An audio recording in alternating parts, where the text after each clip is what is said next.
오늘 기분이 이제 선을 보는 그런 기분 같아요. 그래가지고 이제 우리 우리 아들도 지금 여기 참석했는데 내가 물어봤어요, 오늘 아침에. 너 한국에서 이제 클래스를 들었으니까 그게 이제 5, 6년 전인데 너 한국말 얼마나 이해하니? 그랬더니 이제 그러더라고요, 저한테.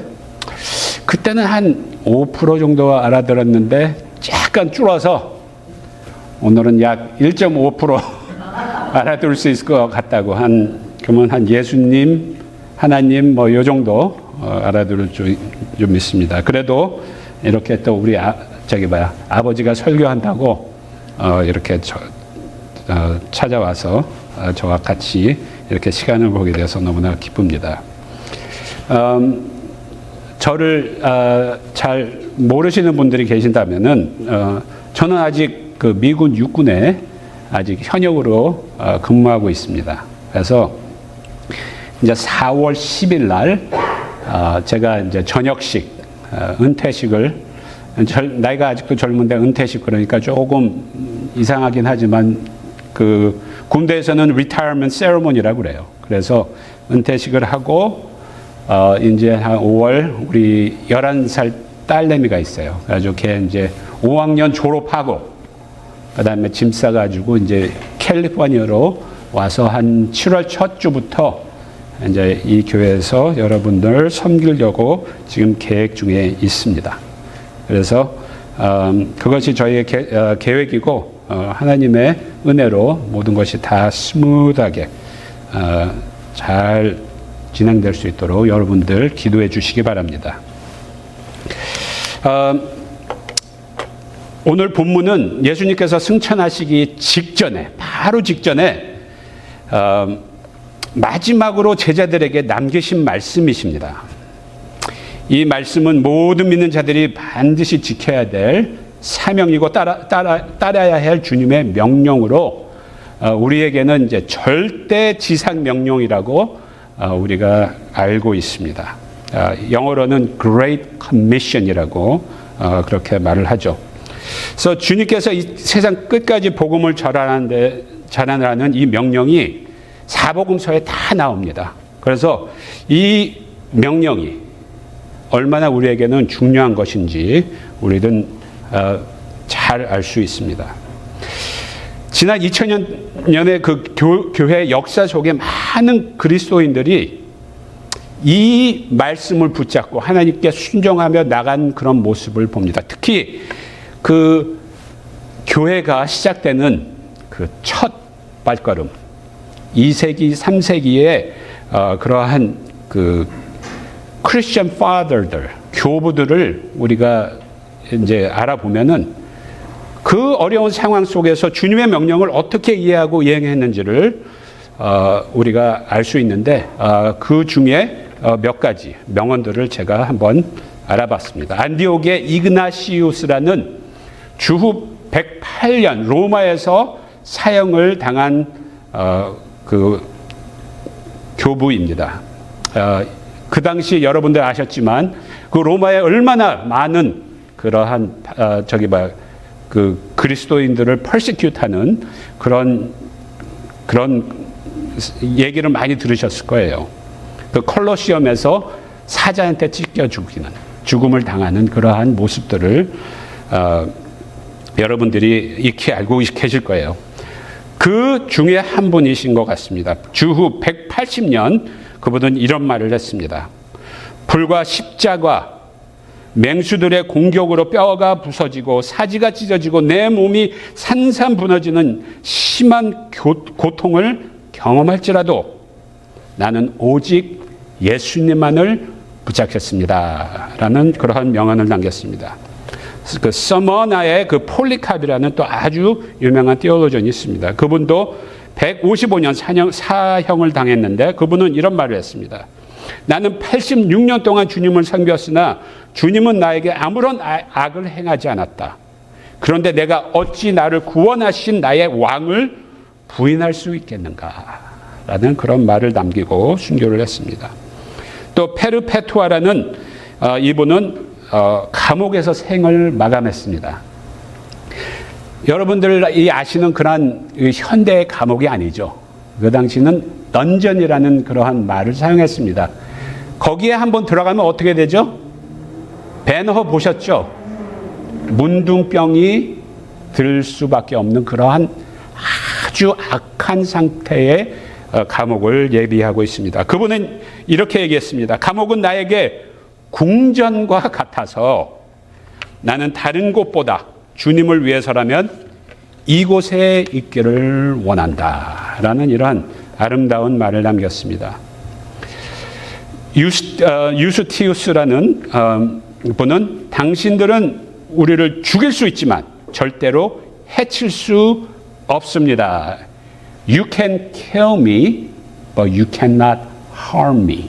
라는 그러한 말을 남겼습니다. 터툴리안이라는 아주 유명한 티올로전이죠. 그분은 이렇게 말했습니다. 순교자들의 피가 씨앗이 되어 교회가 성장이 하게 되었다라는 그런 말을 남겼습니다. 이와 같이 초대교회 기독교인들은 주님의 지상 명령이 평안함이나 안전으로 가는 길이 아니라 죽음 같은 어려움 가운데에서도 주님을 신실하게 따른다는 그런 부르심으로 알고 순종한 것을 우리가 볼 수 있습니다. 참 굉장한 신앙의 모습들이고 간증이고 고백인 줄 믿습니다. 여러분들 이러한 교부들의 이런 명언들을 들으시면서 무슨 생각이 드십니까? 아, 나도 저런 사람. 내가 그런 어려움 가운데 있다면은 나도 저렇게 할 수 있을까? 아, 나도 저렇게 하기를 원한다. 이런 생각을 하신 분들도 많이 계시고, 또 한면으로는 너무나 희생이 큰 거 아니야? 내가 저런 것을 할 수 있을까? 나는 저런 것을 하려고 생각을 하면은 오히려 큰 부담. 요새 사람들은 왕부담이라고 그러죠. 왕부담이 오히려 생기는데 이걸 어떡하지? 이러한 부담감을 느끼게 될 수도 있습니다. 저도 2002년 미군을 2002년에 군종장교로 군대에 입대하고 2003년에 이라크 전쟁이 시작되어서 이제 이라크로 파병 명령을 받았을 때 저도 이러한 큰 부담을 느낀 적이 있습니다. 그때 이거 진짜 실제로 이랬습니다. 저는 야, 전쟁터에서 죽을 수도 있겠구나. 이런 생각에 제가 우리 와이프한테 편지를 썼어요. 유언 편지를 썼는데 거기에 뭐라고 썼냐면은 만약에 내가 전쟁터에서 돌아오지 못하고 죽으면은 그래도 어느 정도 어느 기간 동안은 좀 슬퍼 좀 해줄게. 이렇게 얘기를 했어요. 그래도 한 3년 정도는 괜찮고 그 후에는 결혼해도 된다. 이렇게 적었습니다. 좋은 남편이죠. 네. 저는 예수님께서 주신 마지막 지상 명령을 진심으로 순종하려면 우리는 어떤 삶보다도 심지어 가족과 자신보다도 더 중요히 여겨야 한다고 믿습니다. 그러나 오늘은 약간의 반전이 있어요. 왜냐하면은 우리는 우리의 그 시점에서 이 말씀을 보는 것이 아니라 오늘은 우리 예수님이 지상에서 33년을 사시고 마지막 3년의 공생애를 사시면서 그 하신 말씀들과 그리고 그 삶을 산 모습들을 우리가 기억하면서 한번 이런 생각을 한번 오늘 했으면 좋겠어요. 예수님이 이 세상을 떠나기 바로 전에 마지막으로 우리에게 하고 싶은 말을 한마디를 하고 떠나시기 원하신다면 도대체 어떤 말씀을 하시기 원하셨을까? 우리 한번 그거에 대해서 생각해 주시기 원합니다. 뭐 어떤 사람들이 이렇게 생각할 수도 있겠죠. 아, 부담 팍팍 주는 그러한 모습으로 하지 않았을까? 너 나 떠난다고 딴짓만 해봐. 내가 하늘 보좌에 앉아서 감시할 거니까. 잘 생각하고 행동해.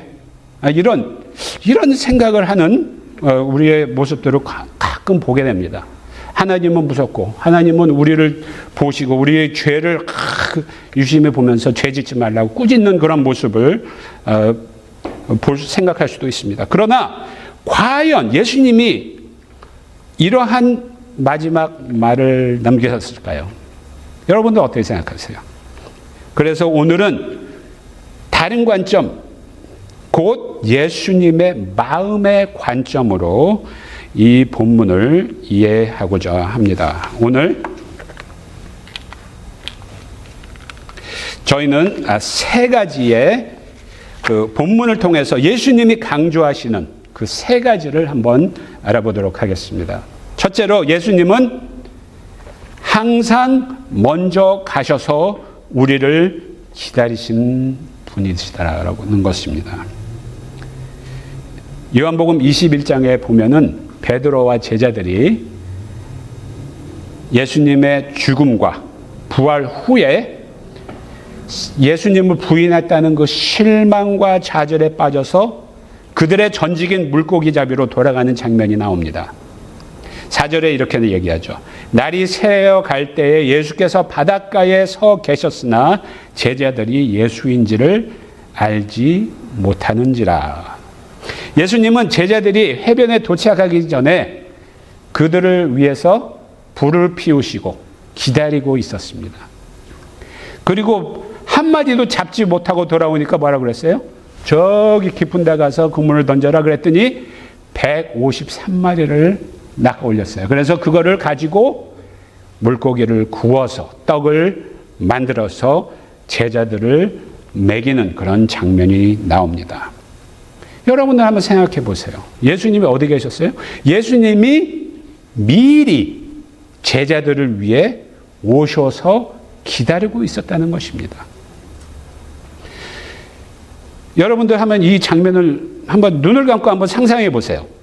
여러분들이 밤새도록 물고기를 잡지 못하고 추운 바다에서 떨면서 고생하는 이 곳에서 예수님은 어떤 모습으로 기다리고 계셨을까요? 좀 이렇게 좀 따스함이 느껴지지 않으세요? 예수님의 그 얼굴에 좀 이렇게 좀 안타까운? 엄마가 아이들을 그 고생하는 거를 느끼면서 안타까워하는 그런 모습?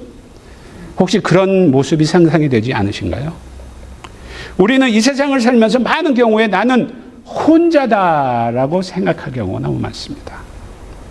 그리고 아무도 나를 기다리지 않는다라고 우리는 우리 자신에게 말하는 것을 우리는 자주 보게 됩니다. 아닙니다. 그렇죠? 예수님께서 오늘 뭐라고 말씀하세요?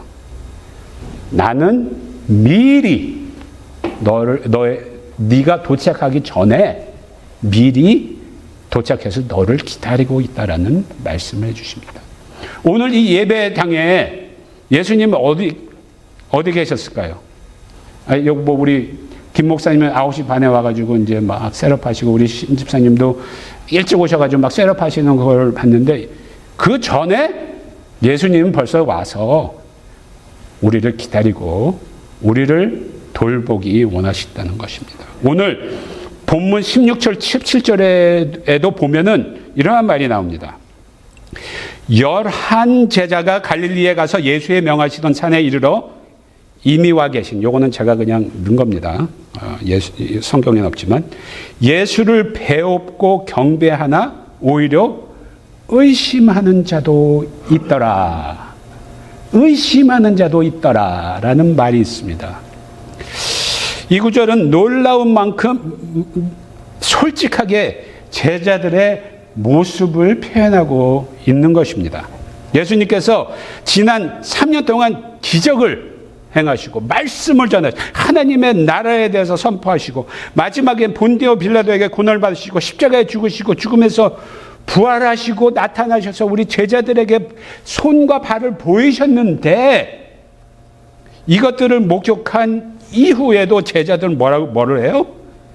예수를 경배하는 사람들과 여전히 의심하는 사람들로 나누어져 있는 것을 볼 수가 있는 것입니다. 예배와 의심이 지금 어떻게 해요? 동시에 존재하고 있습니다. 여기서 이것이 아주 중요한 포인트입니다. 예수님은 완성된 뿌리 깊은 성숙한 큰 믿음을 가진 사람들에게만 사명을 주시는 것이 아니라 어떤 제자들은 여전히 확신이 없지만 예수님은 그들을 저버리시지 않으셨다는 것입니다. 그들의 의심이 하나님의 소명을 취소하지 않았다는 것입니다. 이 사실은 우리에게 너무나 큰 위로를 줍니다. 왜냐하면 우리는 예배하면서도 의심할 수 있습니다. 손들라고 하진 않겠지만 그런 경험이 있으세요? 우리는 예수님을 따르면서도 성장 과정 중일 수 있습니다. 우리의 믿음이 완벽하지 않아도 하나님의 사명에 참여할 수 있다는 것입니다. 그러기 때문에 예수님께서 먼저 우리에게 다가오셨습니다. 왜냐하면은 교회는 언제나 완전한 구주를 의지하는 누가 모였어요? 완전하지 못한 사람들이 모여있는 공동체가 바로 교회라는 것입니다. 영어로는 sinners, 그렇죠? sinners라고 하잖아요. The perfect God, we are worshiping perfect God as sinners. 두 번째로 예수님의 권세의 의미는 멀고 높은 하나님의 보좌가 아니라 우리와 함께 하시는 예수님의 임재로 나타나신다는 것입니다. 18절에 보면 하늘과 땅의 모든 권세를 내게 주셨다라고 여기 말씀하십니다. 우리는 권세라는 말을 들으면은 power, 그렇죠? authority라는 말을 들으면 먼 곳에서 아니면 아주 높은 곳에서 다스리고 판단하고 통제하는 그런 왕자를 떠오르기 쉽습니다. 예를 들자면은 여러분들 사극을 보셔서 잘 아실 거예요. 조선시대의 왕은 어디에 앉아 있어요? 궁궐 안에 보좌에 앉아 있습니다. 그리고 여러 신하들이 그 밑에 이렇게 구부리고 있고 거기 위에서 이제 얘기를 합니다. 이 왕은 한 번도 궁궐 밖이나 성 밖으로 나와서 백성들이 어떻게 사는지, 어떻게 농사하는지, 어떠한 삶을 사는지 전혀 알지 못합니다. 단지 군사들이나 신하들이 얘기해 주는 그 말에 근거하여서 법과 명령의 형태로만 백성들에게 나오는 것입니다. 대기업의 CEO, 그렇죠? 그 사람들은 제일 밑바닥에 있는 직원들과 대화하나요? 그렇지 않죠. 보고서는 숫자와 그래프로 계속 올라오고 성과는 평가서로 내려갑니다. 그래서 직원 입장에서는 위에서 결정이 내려오면 우리는 그냥 그대로 할 뿐이다. 거기에 CEO를 직장인들이 서로 교제를 갖거나 그 사람이 누군지 안다거나 이런 것이 전혀 없다는 것입니다. 그러나 예수님께서는 여기서 하나님의 권세가 무엇인지를 새롭게 정의를 내려주십니다. 예수님은 하나님의 오른편 보좌에 앉았다고 성경은 얘기를 하고 있습니다. 오른편 보좌에 앉은 분이 바로 예수님입니다.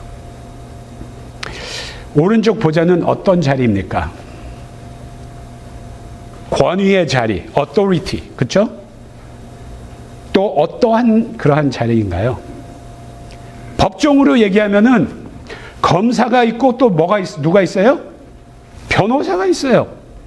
그러면 예수님이 자기에게 받은 이 권세를 가지고 지금 검사로 행동하고 계십니까? 아니면 변호사로 행동하고 계십니까?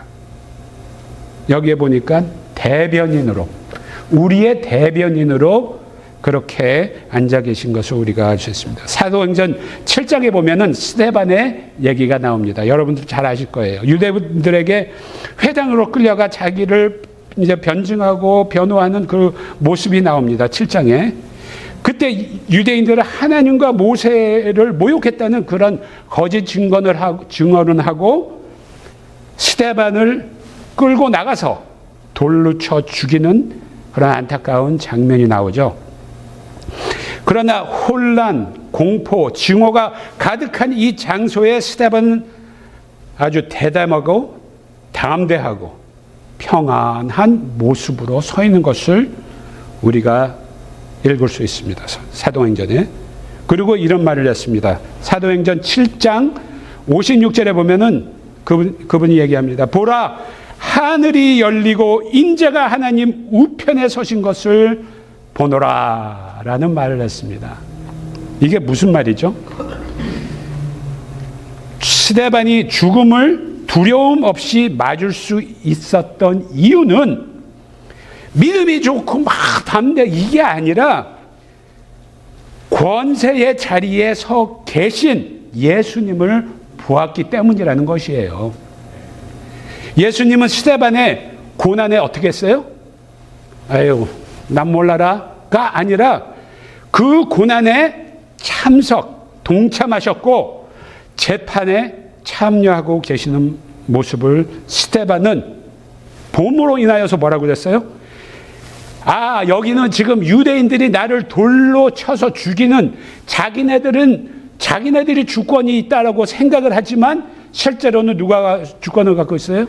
예수님이 주권을 갖고 있구나. 그래서 나는 그러한 죽음 가운데서도 나는 평안할 수 있다라는 그러한 간증을 하는 것을 우리가 볼 수 있습니다. 왕은 심판할 때 앉아 있습니다. 재판관은 판결을 내릴 때 앉아 있습니다. 그런데 예수님은 어떻게 계세요? 서 계세요. 정죄에서 멀리 관망하기 위해서가 아니라 고난 당하는 한 성도와 함께 하시기 위해서입니다. 하늘과 땅의 모든 권세를 가지신 예수님은 뭐라고 계세요? 뒤로 물러서지지 않으시고 몸을 앞으로 기울이시고 백성을 향해 다가가는 그러한 모습으로 자신의 권세를 이용하는 것을 우리가 볼 수 있습니다. 요한일서 2장 1절부터 2절 이렇게 얘기합니다. 우리가 아버지 앞에서 대언자, 대변인을 두었으니 곧 의로우신 예수 그리스도시라. 이것이 절대 지상명령이 말해주는 바로 핵심이라는 것이에요. 예수님은 나는 높은 곳에 다스리고 너는 이 세상에서 좀 생고생 좀 해봐라가 아니라 나는 너와 함께한다. 특히 예수님은 고난과 큰 대가가 따르는 순간에 우리와 함께 서 계시는 분이라는 것입니다. 예수는 우리와 함께, 그렇죠? 구주의 임재를 여기서 얘기하고 있습니다. 세 번째로 예수님은 세상 끝날까지 우리와 함께 하신다라는 그런 말씀을 하셨습니다. 20절에 내가 세상 끝날까지 항상 너희와 함께 있으리라. 우리는 이 미국에 살다 보면은 좀 아무래도 좀 개인주의적이죠. 좀 이기주의적인 그런 사회에 살다 보면은 이거를 그렇게 해석할 경우가 많아요. 그래서 현대 사회에는 참 개인적으로 이렇게 얘기하죠. 예수님, 제가 수술실에 들어갈 때 저와 함께 해 주실 거죠? 제가 두려운 상황에 저를 혼자 두시진 않으시겠죠? 아니면 제가 힘드니까 교회 곁에 서 주세요. 같은 이런 개인적 요청으로 해석을 하는 경우가 많이 있습니다. 근데 이 본문을 보면은 그 해석 자체가 틀린 거는 아니지만 그 본문이 이야기하는 그 초점은 거기에 있지 않다는 것이에요. 중요한 것은 여기에서 너희라고 돼 있어요. 이제 영어로는 이제 you 그러니까 좀 헷갈리잖아요. 그래서 미국 사람들이 더 이기주의인 것 같아요. 근데 우리 성경을 보니까 너희 복수로 여기에 나와 있는 것을 우리가 볼 수가 있습니다. 이 말은 예수님은 내가 개인과 함께 있다라는 말이 아니라 너희 모두와 함께 있다라는 그런 말씀이십니다. 본문이 말하는 세상 끝까지 함께 하심의 그 말은 무엇이냐면은 마치 전쟁터로 나가는 군대를 향해 지휘관이 이렇게 얘기합니다.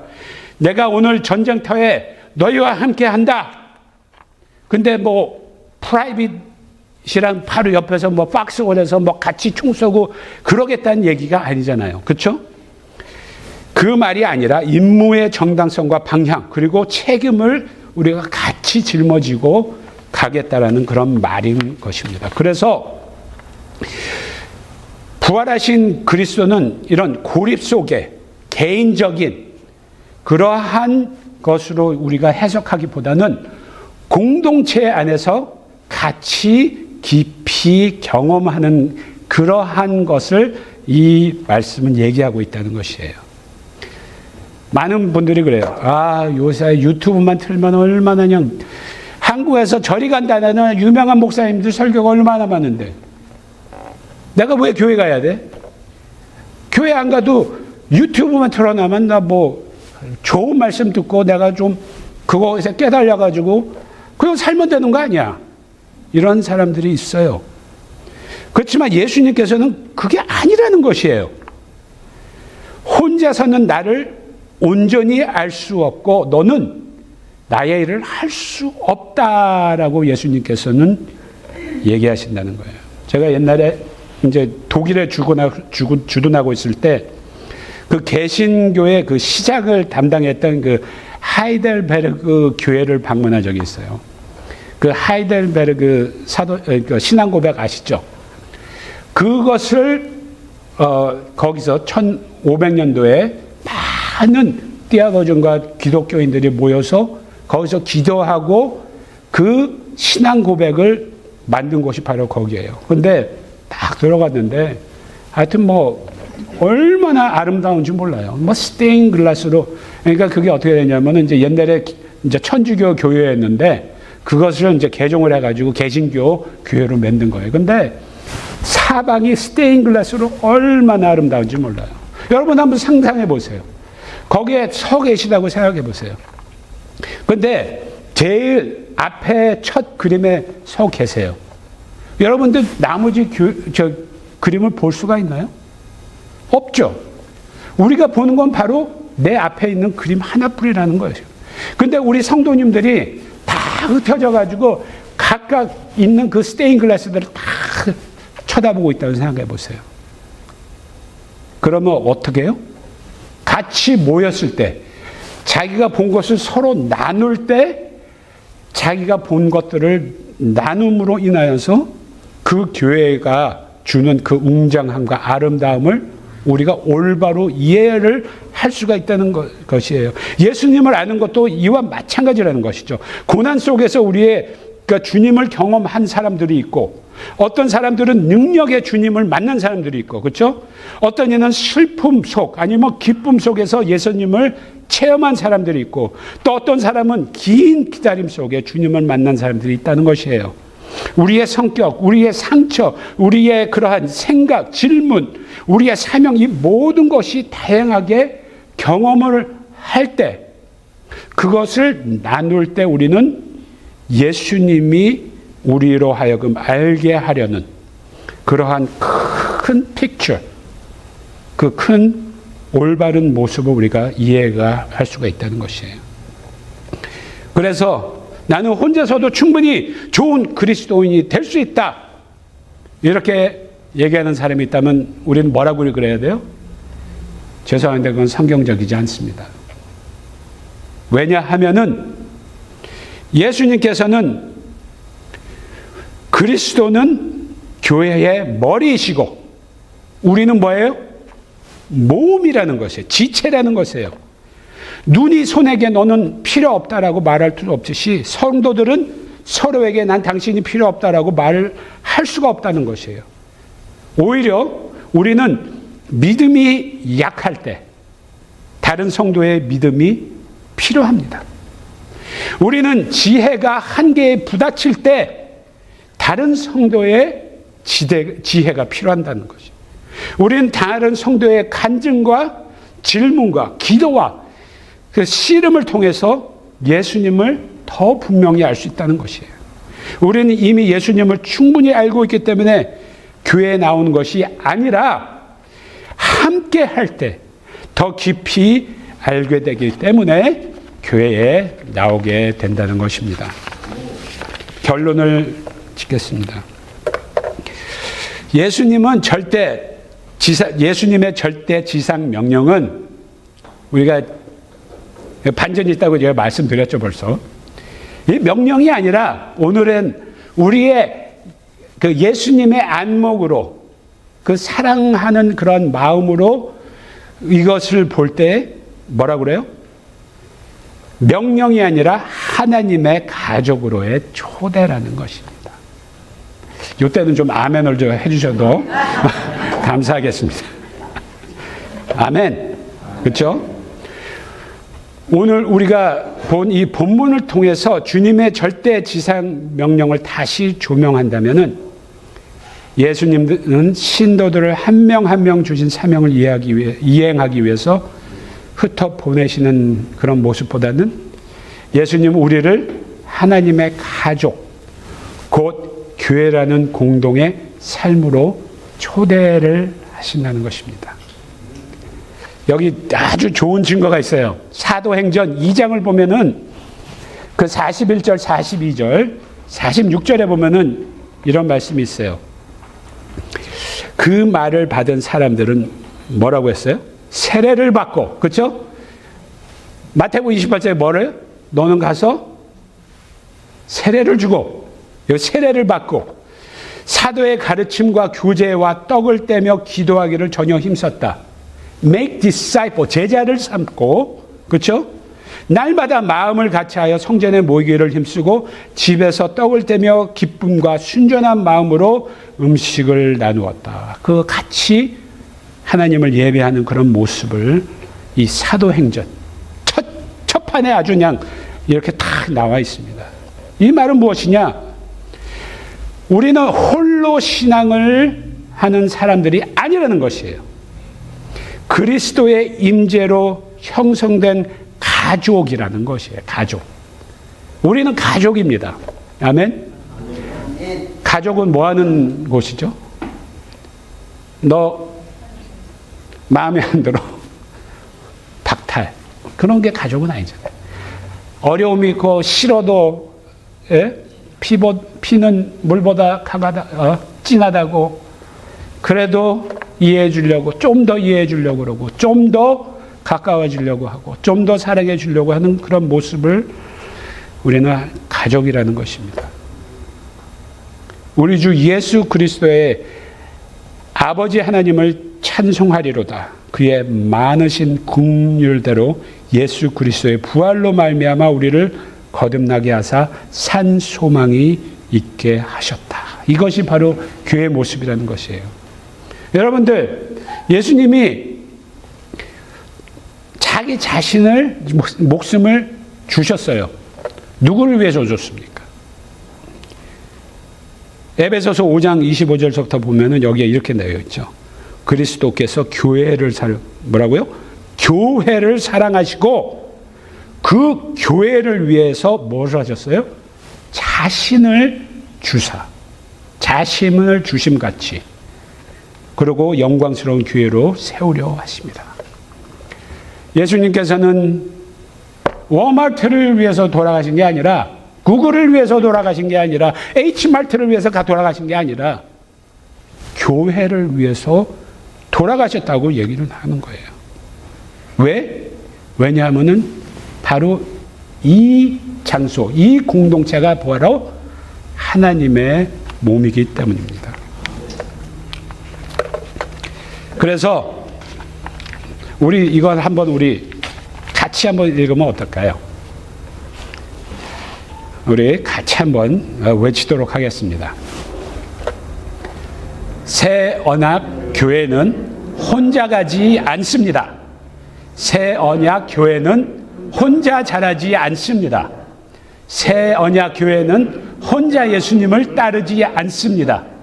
새 언약 교회는 가족으로 같이 갑니다. 새 언약 교회는 가족으로 같이 성장합니다. 우리는 지금 그리고 영원히 하나님의 가족입니다. 아멘.